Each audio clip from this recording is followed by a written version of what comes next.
We're in the town of Kamaishi in northeastern Japan. Got here this afternoon to find this scene here. Pretty much tells the story. Complete devastation in this neighborhood. These teams have to comb through all this rubble that's very heavily concentrated, and the houses clearly have been displaced, knocked into each other. There's a house that was knocked over and possibly into that other one over there as these guys try to enter that house. You can see them over there.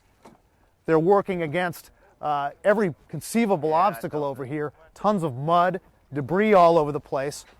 You've got down power lines, and the weather obviously has turned very, very bad and risky for these crews.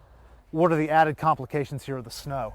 There's a lot of complications that are added by the snow. First of all, the slip and fall hazards are obviously there. Yeah. The snow adds a different element in that it does hide things. It makes a lot of the ground look identical all the way through, and it makes it much harder for rescuers to identify what may be a pit, what may be an entrance to a cellar, and so we could easily miss things. So our people have to be much more direct on that. It's a scene of complete destruction, but it's worth it for these guys to pick through every inch, make their way through the down power lines, over all the objects, into the spaces, because the stakes are enormous, of course, but there is opportunity. There are voids seemingly everywhere you look. Under this house, spaces where people could be sheltering, waiting for these guys to arrive.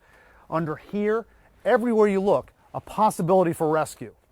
These guys have almost no room to operate as they try to get into this house that's been turned completely on its side. Look at this. They've got to slide through these openings, have nails around, all kinds of sharp objects. Here's a guy coming out. What's incredible about these places is, even with no sign of life, seemingly nothing to come back to, people keep coming back. There's a couple over there picking their way through this rubble that you can barely walk through, trying to get to their house, maybe find something that they can take back. Late in the day here, the hope of finding someone alive gave way to a desperate reality yet again. A body was found inside this house in one of the crevices. They covered it in a flowered blanket. So this area, like so many others, devastated by the tsunami. No survivors found here in the wreckage, so we move on to the next area. Brian Todd, CNN, Kamaishi, Japan.